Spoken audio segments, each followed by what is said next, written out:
The forces of the modern world had now cornered the ancient biphasic night.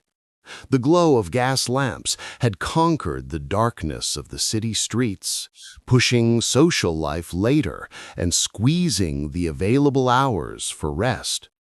The shriek of the factory whistle had chained the worker to the tyranny of the clock, making the leisurely waking period an economic impossibility. The rise of the private bedroom had isolated the sleeper, leaving them alone in the silent darkness with their own racing thoughts. All the external, environmental, and social supports for the two sleeps had been systematically dismantled. Now only one final step remained in its complete eradication: to redefine the experience itself. The final act was a quiet but devastating one, waged not in the streets or factories, but in the hushed consulting rooms of doctors and the pages of medical journals. It was the medicalization of waking, the moment when a centuries-old norm was officially rebranded as a disease, insomnia. Throughout the 17th and 18th centuries, as the practice of biphasic sleep began to wane, especially among the urban elite, the language used to describe the experience started to shift. What was once a neutral and expected part of the night began to be described with a new vocabulary of affliction. In personal letters and diaries from this period, we begin to see people complaining of a restless night or a fit of wakefulness. The experience was the same, a period of waking after a first sleep, but the perception of it was changing. It was no longer seen as a peaceful interlude, but as an annoying interruption, a frustrating failure to achieve the new fashionable ideal of a single, unbroken sleep. This changing perception created a new market, and where there is a market, a product will soon appear. The 18th and 19th centuries saw a massive explosion in the popularity of patent medicines.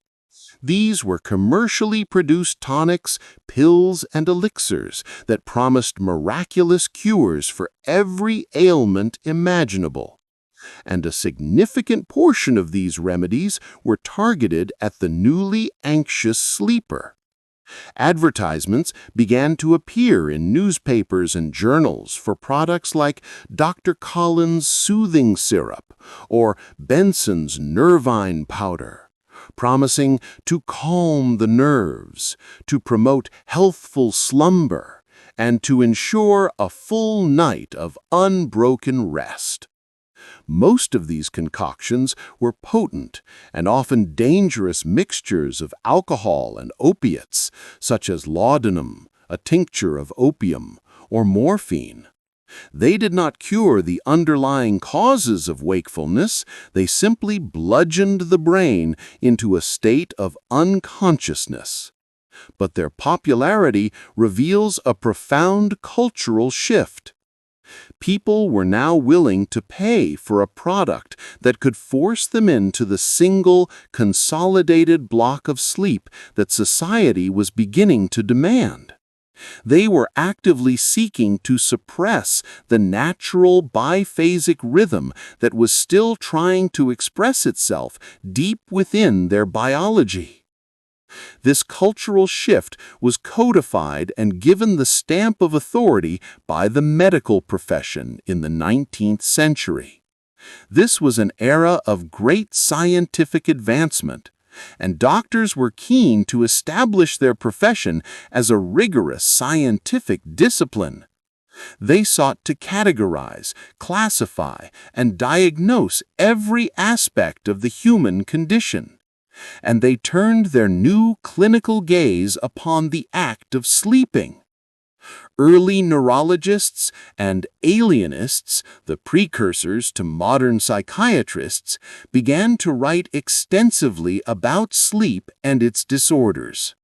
In their textbooks and case studies, they no longer described segmented sleep as a historical norm or a natural variation. They described it as a pathology. They gave it the formal Latin-derived name that has haunted the night ever since: insomnia, from in meaning no and somnus meaning sleep. By classifying it as a medical condition, they transformed it from a simple experience into a diagnosis, a problem that required a medical solution. The 19th century doctor, observing a patient who complained of waking in the night, did not see a person whose lifestyle was out of sync with their natural biology. They saw a person with a disorder of the nerves. Their diagnoses were steeped in the language of the era. A man's insomnia might be blamed on overstimulation of the brain from too much business or intellectual work. A woman's insomnia was often attributed to hysteria or nervous sensitivity, conditions thought to be inherent to the delicate female constitution. The prescribed treatments were varied and often extreme. Doctors might recommend a strict sleep hygiene regimen, involving cold baths before bed, a bland diet, and the complete avoidance of stimulating activities like reading novels. They might prescribe physical restraints to prevent tossing and turning. More commonly, they would prescribe the very substances that were already popular in patent medicines: opiates like morphine, or newer sedatives like chloral hydrate and bromides. The doctor's prescription gave a scientific legitimacy to the act of drugging oneself into the desired state of uninterrupted unconsciousness. The consequences of this medicalization were profound and long-lasting. Firstly, it created a self-perpetuating cycle of anxiety. Once a person was told by an authority figure, like a doctor, that their pattern of waking was a disorder, they would naturally begin to worry about it. This worry, this performance anxiety about sleep, would release stress hormones like cortisol and adrenaline, which would in turn make it even harder to fall back to sleep. The diagnosis itself became a cause of the condition. Jean, our medieval farmer, felt no anxiety when he awoke in the watch. It was normal. His great-great-great-grandson, Thomas's son, living in Victorian London, would be filled with a sense of dread and personal failure if he awoke at 2 a.m., a feeling that only served to keep him awake longer. Secondly, it completely erased the memory of biphasic sleep from the cultural consciousness. Within a few generations, the knowledge that humanity had ever slept in two distinct phases was almost entirely lost. The single, consolidated 8-hour sleep was now enshrined not just as a social and economic ideal, but as the sole definition of a healthy and normal night's rest. It became the unquestioned benchmark against which all sleep was measured. Any deviation from this new gold standard was, by definition, a disorder. The birth of insomnia was not a medical discovery. It was a cultural invention. It was the culmination of a long process of social and technological change. It was the final step in aligning the human body with the new, relentless, and linear demands of the modern industrial world. The quiet, peaceful, and productive world of the watch was now officially dead and buried.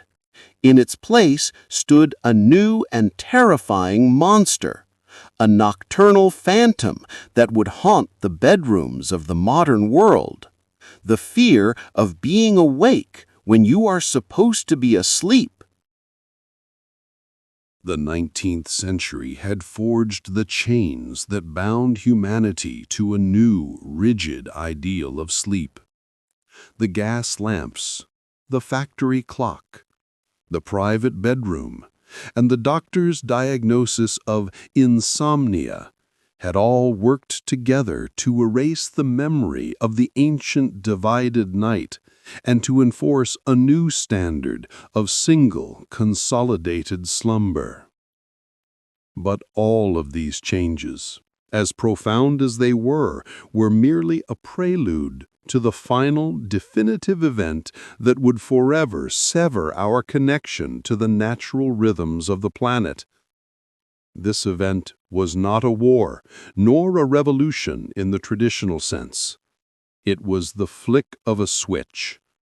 It was the invention of the incandescent light bulb, and with it, the birth of the electric age. If the first gas lamps had waged a hesitant battle against the darkness, Thomas Edison's invention was the weapon that won the war decisively. In 1879, when Edison first demonstrated his practical, long-lasting light bulb, he did more than just illuminate a room. He unleashed a force that would fundamentally remake every aspect of modern life. Unlike the gas lamps of the previous century, which were largely confined to public streets and the homes of the wealthy, electricity was democratic. The goal was to bring it into every factory, every office, and eventually into every home. The light bulb was more than just a better candle. It was a promise of complete and total liberation from the tyranny of the sun. As one enthusiastic journalist from the era proclaimed, Edison had put the sun in a bottle. Humanity no longer had to live by the clock of the cosmos. We could now live by our own, electrically powered time. The first and most immediate impact was on the world of work. The factory owner, who had been limited by the need for daylight or the expense and danger of gas lighting, now had a new tool for maximizing productivity. With electric lights, the factory could run all night long. The night shift, which had been a rare and difficult exception, now became a standard and widespread practice. This created a new class of worker, a person whose entire life was lived in opposition to the natural cycle of day and night. The night shift worker was a living embodiment of humanity's new power over darkness. They would force themselves to sleep while the sun was high in the sky, their bodies flooded with the hormones of wakefulness, and then force themselves to work under the harsh glare of electric bulbs while their biology was screaming for rest. This 24-hour cycle of production spread from the factory to every corner of society. Cities became beacons of perpetual light. The great metropolises like New York and London began to blaze with electric signs, creating the iconic glittering cityscapes we know today. Theaters, restaurants, and nightclubs could now stay open into the small hours of the morning, offering a whole new world of nocturnal entertainment. The night was no longer a time for rest and quiet. It had been transformed into a new economic and social frontier, a time for consumption and activity. The city that never sleeps was born.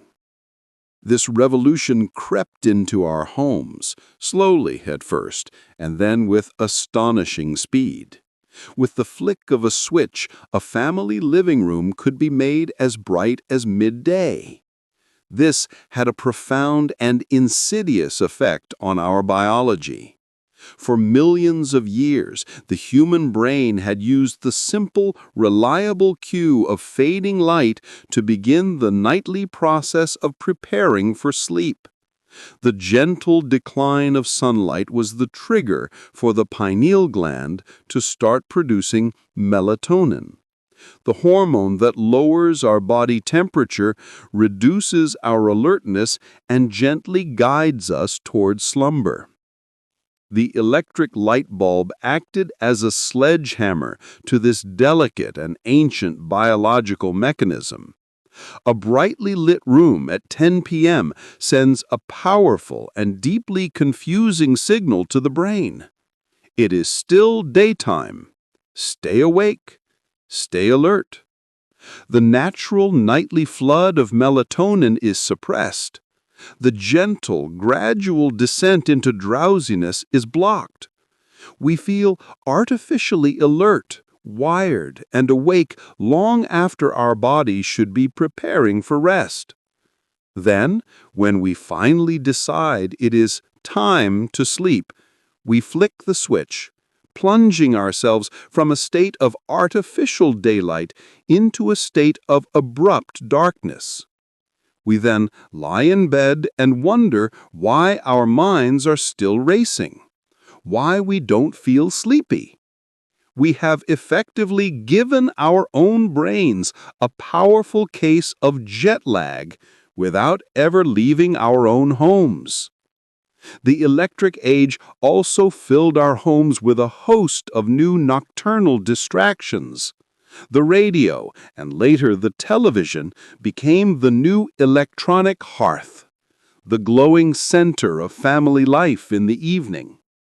Unlike the dying embers of a medieval fire, which naturally encouraged a winding down of the day, these new devices were designed to be stimulating. They pumped sound, light, and exciting narratives directly into our brains, keeping us engaged and alert long into the night. The very idea of a quiet, reflective period before bed was replaced by the consumption of mass media. The cumulative effect of this was a massive, society-wide desynchronization from the natural world. Our ancient internal circadian clocks were still trying to follow the timeless rhythm of the rising and setting of the sun, but our new external electric environment was telling us a completely different story. We were living in a state of perpetual, low-grade biological conflict. This conflict is the hidden source of many of the modern ailments of sleep. The widespread difficulty in falling asleep, the feeling of being tired but wired, the grogginess of waking in the morning, all of these are symptoms of a species that has chosen to live in defiance of its own evolutionary programming. Edison's invention was in many ways a triumph of human ingenuity. It brought safety, productivity, and countless hours of entertainment and learning to humanity, but it came at a steep and largely unacknowledged price. The light bulb killed the night. It erased the last remaining vestiges of the primal darkness that had shaped our sleep for hundreds of thousands of years. It turned night into an optional extra, a setting we could override with a simple flick of a switch. In doing so, it completed the process of alienating us from our own bodies, making the simple, natural act of falling asleep one of the most complex and anxious-ridden challenges of modern life.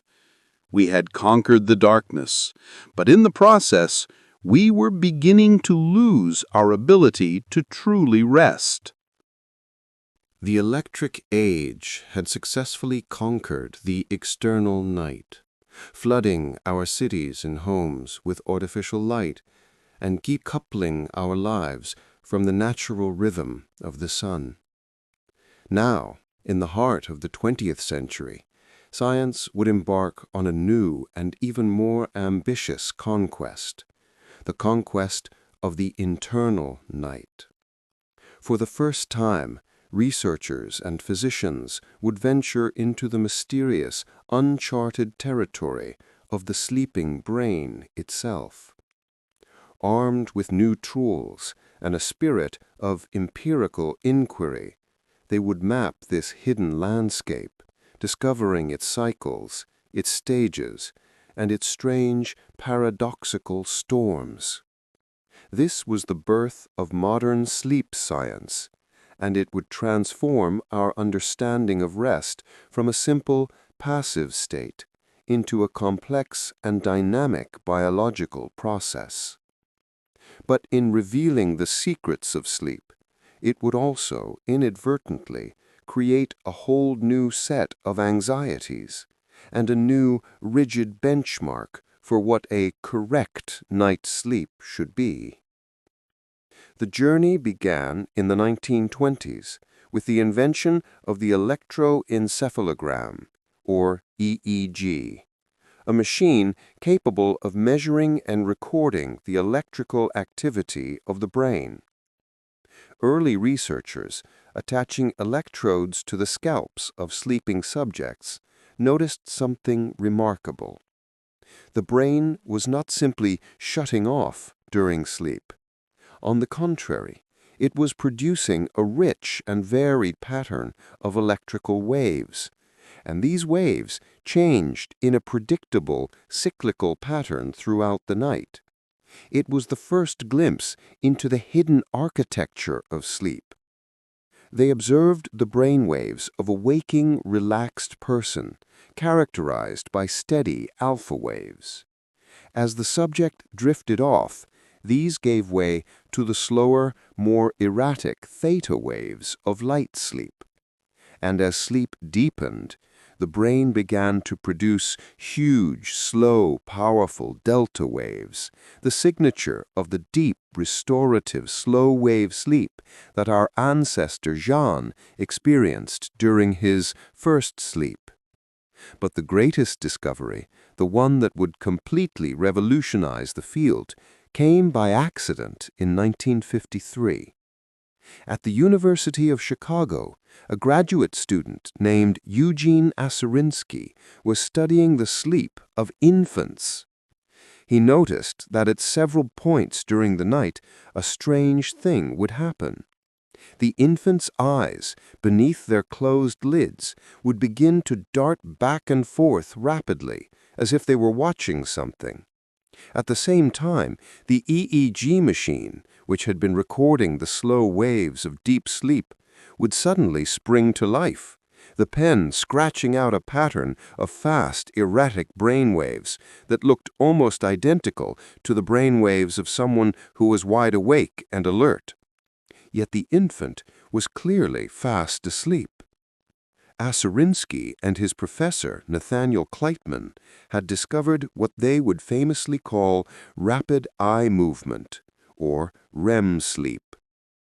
When they woke adult subjects during this strange phase, the subjects almost invariably reported that they had been in the middle of a vivid, bizarre, and narrative dream. This was the smoking gun.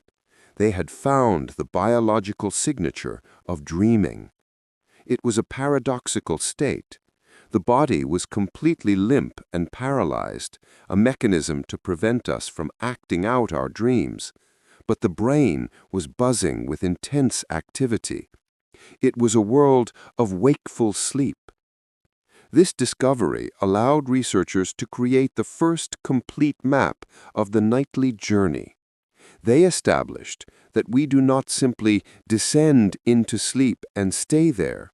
Instead, we travel through a recurring cycle of stages that lasts about 90 minutes.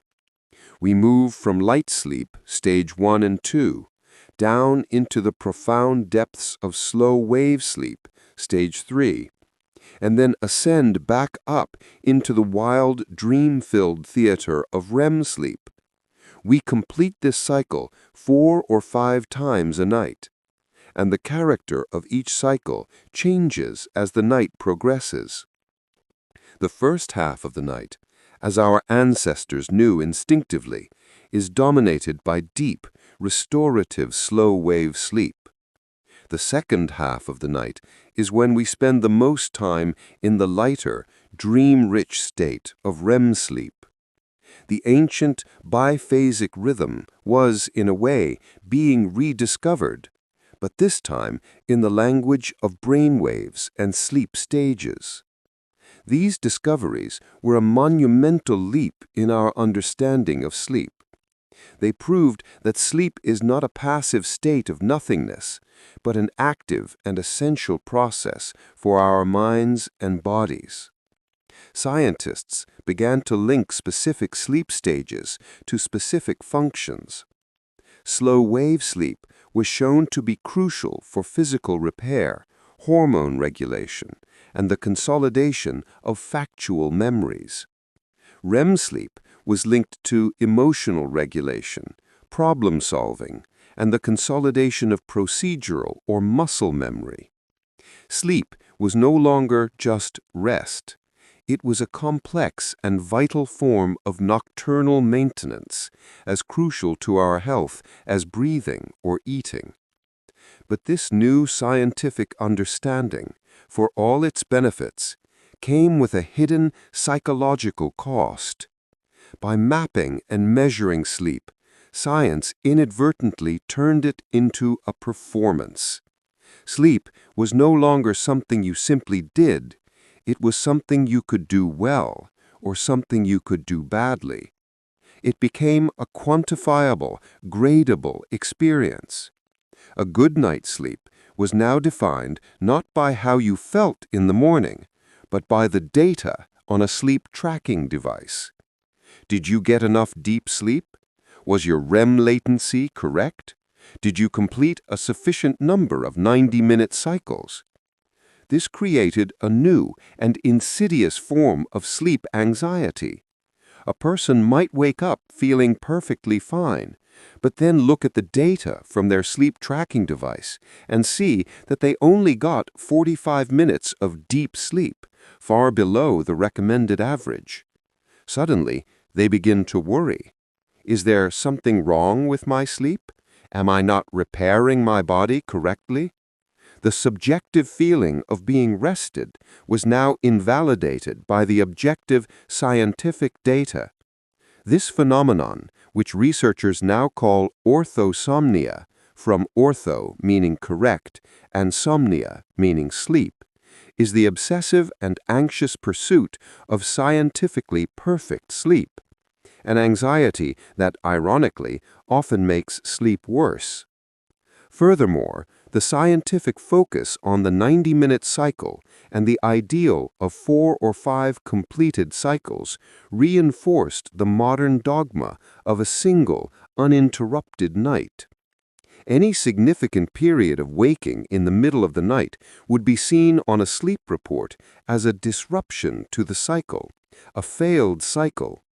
The peaceful, productive world of the watch that our ancestors cherished would be flagged by a modern sleep lab as a sign of poor sleep efficiency, a symptom of a disorder. The science of sleep had pulled back the curtain on a miraculous and hidden part of our lives. It gave us a new language to describe our nightly experience and a new appreciation for its vital importance. But in the process, it also, inadvertently, transformed the bedroom into a laboratory and the sleeper into a subject to be measured and graded. It created a new, data-driven ideal of sleep that was for many impossible to achieve. The quest for the scientifically perfect night had begun, and with it, a new chapter in our long and troubled relationship with rest. We have now arrived in our own time. the early 21st century. The long historical forces we have been exploring, the conquest of darkness, the tyranny of the clock, the isolation of the private bedroom, and the medicalization of wakefulness have all converged, creating a perfect storm. And the result of this storm is a new and deeply paradoxical creature, the modern anxious sleeper. We are, by any historical measure, the safest, most comfortable, and most well-fed sleepers in the history of humanity.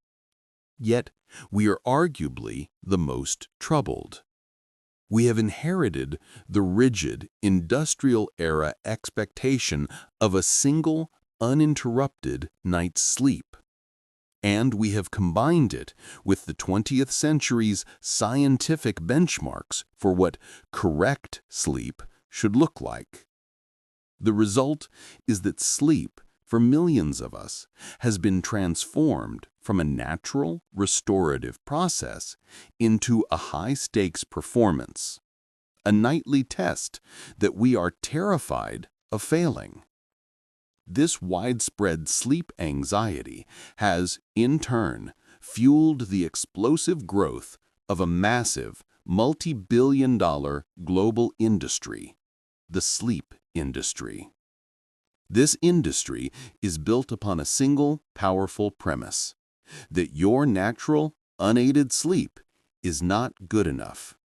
It is flawed, inefficient, and in desperate need of optimization, enhancement, and technological intervention. The modern bedroom is no longer just a sanctuary for rest. It has been converted into a high-tech command center, a personalized sleep laboratory filled with an ever-growing arsenal of gadgets, devices, and products, all promising to help us achieve the elusive prize of a perfect night's sleep. The journey begins with the bed itself. The simple straw-stuffed sack of our ancestor Jean has evolved into a marvel of material science. We now sleep on mattresses made of memory foam developed by NASA, which contours to our every curve. We have mattresses with adjustable firmness levels, controllable from a smartphone app. We have mattresses with internal cooling and heating systems to maintain the perfect microclimate. The bed is no longer a passive object. It is an active piece of technology, a sleep system. The quest for the perfect pillow is a parallel obsession, with options ranging from shredded latex to buckwheat hulls to complex ergonomic designs that promise perfect spinal alignment. But the technological intervention does not stop at the sleeping surface. We now seek to meticulously control the entire sensory environment of the bedroom. To combat the light pollution of the electric age, we install blackout curtains that promise to create a level of darkness that our ancestors took for granted. To combat the noise of the modern world, we use white noise machines. These devices create a constant, soothing hiss designed to mask disruptive sounds like traffic or a neighbor's television. It is a profound irony. We have created an artificially noisy world, and now we must use an artificial noise to block it out. A desperate attempt to replicate the simple, natural sounds of the pre-industrial night, like the wind or the rain. We use essential oil diffusers to fill the air with the scent of lavender or chamomile, a modern, commercialized version of the ancient practice of using aromatic herbs in bedding. Perhaps the most defining technology of the anxious sleeper is the sleep tracker. These devices, worn on the wrist or placed under the mattress, have brought the sleep laboratory into our own homes. They use sensors to monitor our heart rate, our body temperature, and our movement, and they feed this data into an algorithm that generates a nightly report. They tell us exactly when we fell asleep, exactly when we woke up, and, most importantly, how much time we spent in each sleep stage: light, deep, and REM. They present this data in colorful charts and graphs, and they give us a nightly sleep score, a grade from 0 to 100 that tells us with seemingly objective authority how well we performed. This technology, born of a genuine desire to understand and improve sleep, has had a deeply troubling side effect. It has created the phenomenon of orthosomnia, a term we introduced earlier. People become more obsessed with the data on their tracker than with their own subjective feeling of being rested. They wake up feeling refreshed and energetic, but if their tracker gives them a poor sleep score, not enough deep sleep, too many wake-ups, they will reinterpret their experience as a bad night. Their day is retroactively ruined by the data. The tracker, meant to reduce anxiety, becomes the primary source of it. They begin to chase the data, altering their behavior not to feel better, but to get a better score, turning their sleep into a joyless, data-driven optimization problem. This quest for perfect, uninterrupted sleep has also fueled a vast pharmaceutical and nutraceutical market. The demand for sleeping pills, both prescription and over-the-counter, is higher than ever. These medications have become more sophisticated than the simple opiates of the 19th century, but their fundamental purpose is the same: to force the brain into a state of unconsciousness when it is unwilling to go there naturally. Alongside these, there is a booming market for natural sleep aids, melatonin supplements to artificially replicate the hormone our electric lights have suppressed, magnesium powders, valerian root teas, CBD oils, and countless other herbal remedies. We are desperately searching for a magic potion that will allow us to effortlessly achieve the kind of consolidated sleep that the modern world demands, a sleep that our own lifestyles and environment actively prevent. The modern anxious sleeper is a person caught in a tragic loop. We live in a world that is fundamentally hostile to our natural sleep rhythms. A world of artificial light, constant stimulation, high stress, and rigid schedules. The poor sleep that results from this environment creates anxiety. That anxiety is then targeted by a massive industry that sells us technological and chemical solutions. But these solutions often only deepen the anxiety by turning sleep into a complex performance that we must constantly monitor and perfect. We have become alienated from the simple, intuitive, and natural act of resting. We have forgotten what every one of our ancestors knew in their bones, that sleep is not a problem to be solved or a skill to be mastered. It is a gift to be received, a gentle surrender, a nightly act of trust in the ancient rhythms of our own bodies. And so our long journey through the history of sleep comes to its end. We have traveled from the deep primal darkness of the prehistoric savanna to the cool clinical glow of the modern sleep laboratory. We have felt the shared warmth of the communal hearthfire and the lonely silence of the private bedroom. We have witnessed the birth of the dream as a divine message and the birth of insomnia as a medical diagnosis. We have traced the story of how a simple, natural, two-phased rhythm, practiced by humanity for countless generations, was slowly, systematically, and relentlessly erased by the forces of the modern world. We have seen how the faint glow of the first city lanterns began to push back the darkness, creating a new social evening that squeezed the available hours for rest.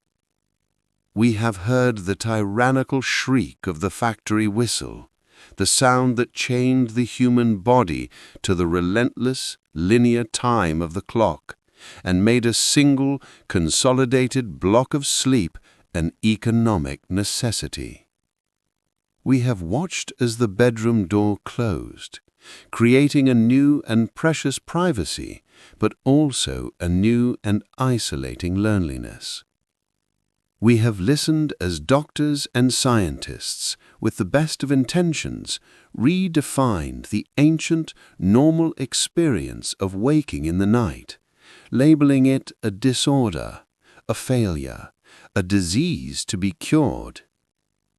And finally, we have arrived in our own electrically illuminated, digitally saturated world, a world that runs 24 hours a day and has declared a final, victorious war on the night itself.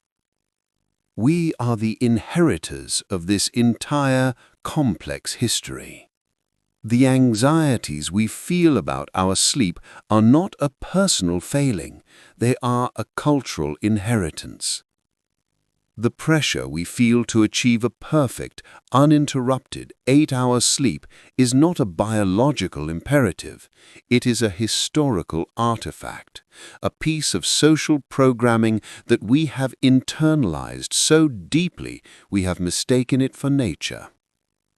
We lie in bed at 3 a.m, our hearts pounding with a familiar, anxious dread, and we think, "What is wrong with me?" But history whispers a different, more compassionate question. What is wrong with the world that has forgotten how to rest? The story we have traveled through tonight is not just a collection of interesting facts, it is a message of liberation. It is a key that can unlock the chains of modern sleep anxiety. The knowledge that our ancestors slept in 2 phases is not just a piece of trivia, it is a profound and comforting truth. It tells us that waking in the middle of the night is not a sign that our sleep is broken. On the contrary, it is often a sign that our ancient, natural biological rhythms are still alive and well, still trying to express themselves in a world that is actively hostile to them. That moment of quiet wakefulness in the deep heart of the night, the moment we have been taught to fear and to fight, is our birthright. It is the echo of the watch. It is the legacy of the millions of nights our ancestors spent in quiet contemplation, in hushed conversation, in peaceful prayer, all under the silent, watchful eyes of the moon and the stars. When you find yourself awake in that stillness, perhaps you can try to see it differently. Perhaps it is not a malfunction. Perhaps it is an invitation to connect with a deeper, older part of yourself, an invitation to experience the night not as an enemy to be conquered, but as a quiet sanctuary. This does not mean we must try to force ourselves back into a biphasic schedule. Our modern lives, for better or worse, are not structured to accommodate it. But we can change our relationship with our own imperfections of sleep. We can let go of the impossible ideal of perfect sleep. We can stop grading our rest and simply start accepting it. If you wake, do not immediately reach for your phone. Do not look at the clock. Do not begin the frantic, anxious calculation of how many hours of sleep you have left. Instead, try to remember our farmer, Jean. Try to remember the peace he felt in that quiet interval. Simply lie in the darkness. Feel the weight of your body, the coolness of the air. Listen to the sounds of your own home, the hum of the refrigerator, the settling of the foundation. These are the sounds of your hearth. Listen to the rhythm of your own breathing. It is the most ancient lullaby there is. If your mind is racing, do not fight the thoughts. Simply watch them drift by like clouds across the night sky. Accept this moment of quiet wakefulness as a part of your night, not as a deviation from it. More often than not, when you stop fighting the wakefulness, when you stop fearing it and instead greet it with acceptance, the gentle waves of drowsiness will return on their own schedule. The goal is not to sleep like our ancestors.